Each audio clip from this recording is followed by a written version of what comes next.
स्वागत है आप सभी का मेरे YouTube चैनल संकल्प परीक्षा पर।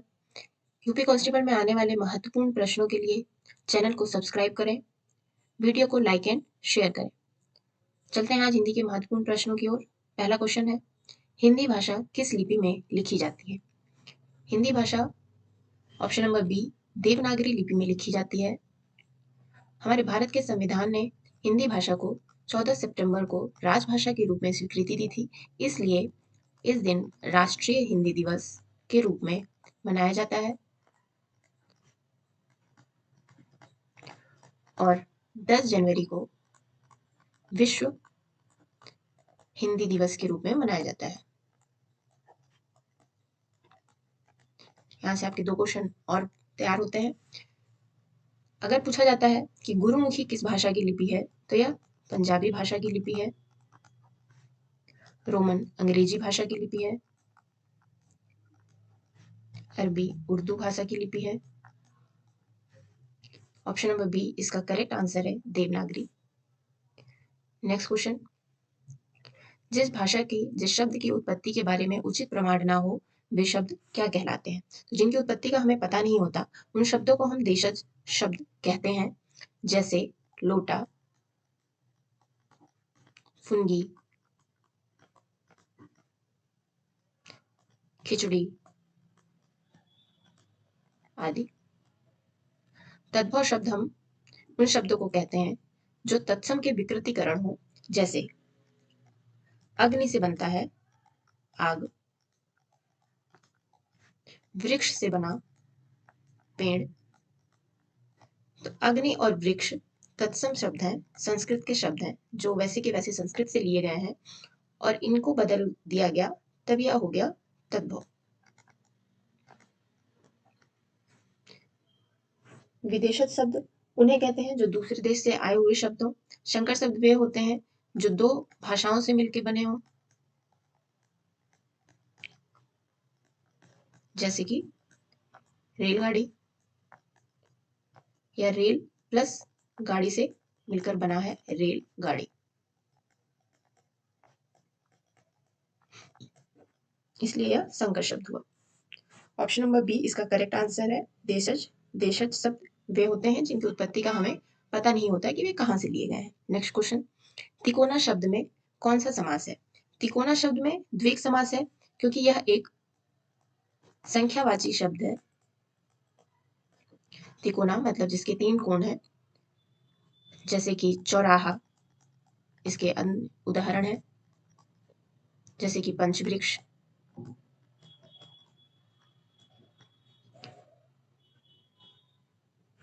कर्मधारय समास वे समास होते हैं जिनमें विशेषता बताई जाती है।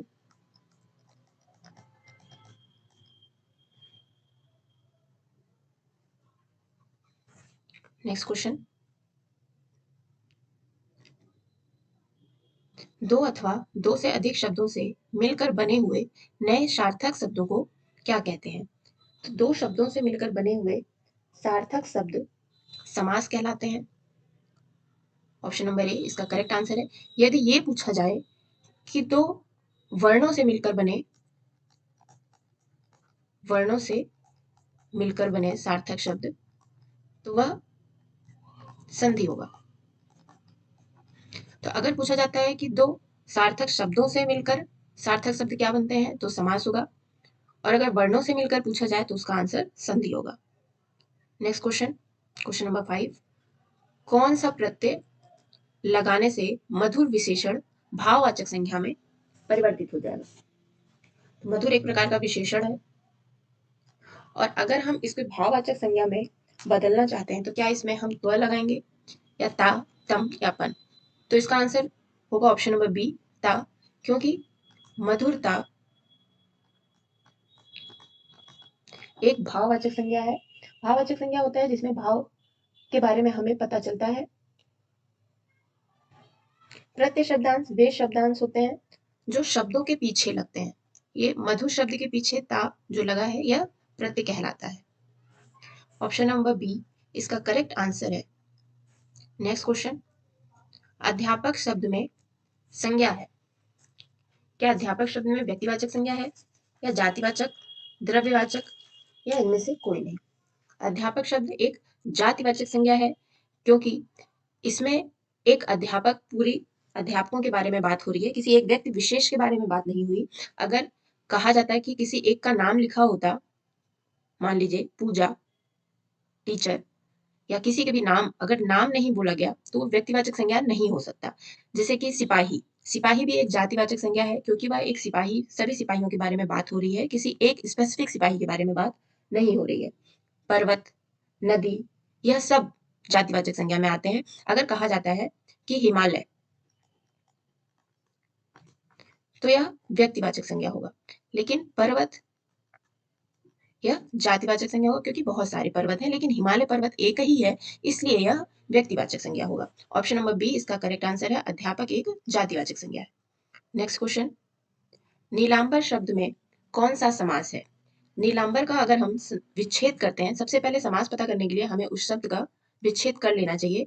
तो नीलांबर का हो जाएगा नीला प्लस अंबर, मतलब नीला है जो अंबर। तो यह एक विशेषता बता रहा है, और विशेषता अगर किसी भी शब्द में बताया जाए तो वह कर्मधारय समास होता है। नेक्स्ट क्वेश्चन, किस समास में दोनों पद मिलकर नया अर्थ प्रकट करते हैं? क्या तत्पुरुष समास, या कर्मधारय, द्वंद्व, या फिर बहुव्रीहि समास? ऑप्शन नंबर डी इसका करेक्ट आंसर होगा, बहुव्रीहि समास। बहुव्रीहि समास में कोई भी पद प्रधान नहीं होता है, जैसे कि दशानन बहुव्रीहि समास है। दशानन का मतलब होता है दश है जिसके आनन, मतलब कि रावण। तो ये एक अलग ही शब्द बनता है, इसलिए वह बहुव्रीहि समास में आता है।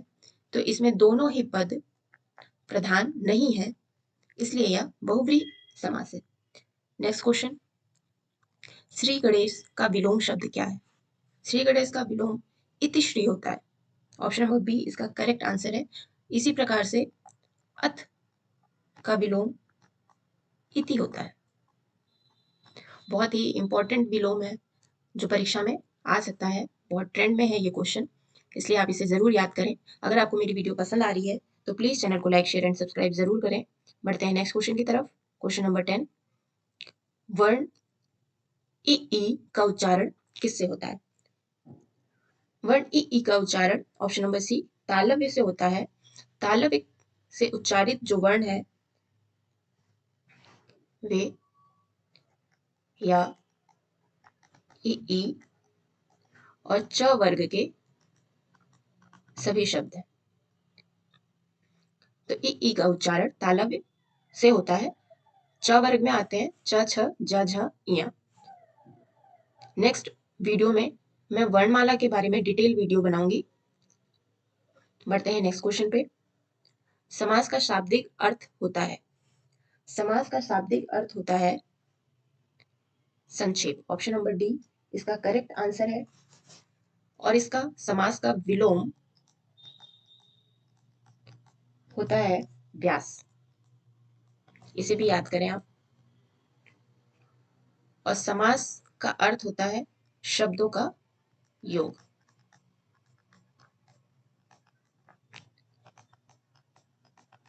ऑप्शन नंबर डी इसका करेक्ट आंसर है। नेक्स्ट क्वेश्चन, ऋजु का विलोम क्या होगा? ऋजु का विलोम ऑप्शन नंबर डी वक्र होगा। नेक्स्ट क्वेश्चन, किस कारक में से विभक्ति का प्रयोग साधन के रूप में होता है? क्वेश्चन नंबर 13, किस कारक में से विभक्ति का प्रयोग साधन के अर्थ में होता है? ऑप्शन नंबर डी इसका करेक्ट आंसर है। इसमें जो विभक्ति, जैसे कि अपादान में भी से विभक्ति का प्रयोग होता है, लेकिन यह अलगाव के लिए होता है।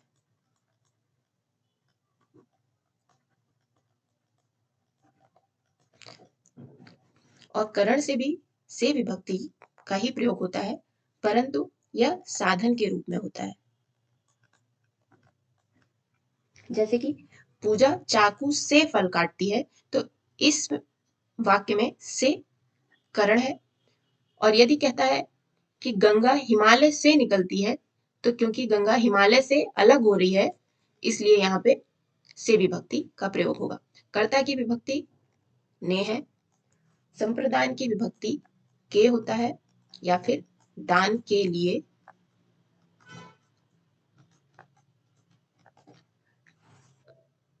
तो इस क्वेश्चन का करेक्ट आंसर है करण। यहाँ पर से विभक्ति साधन के लिए प्रयोग की जाती है। नेक्स्ट क्वेश्चन, दो विपरीतार्थक शब्दों के बीच किस चिन्ह का प्रयोग किया जाता है? दो विपरीतार्थक शब्दों में योजक चिन्ह का प्रयोग, जैसे रात या दिन, तो यह दोनों एक दूसरे के विलोम है।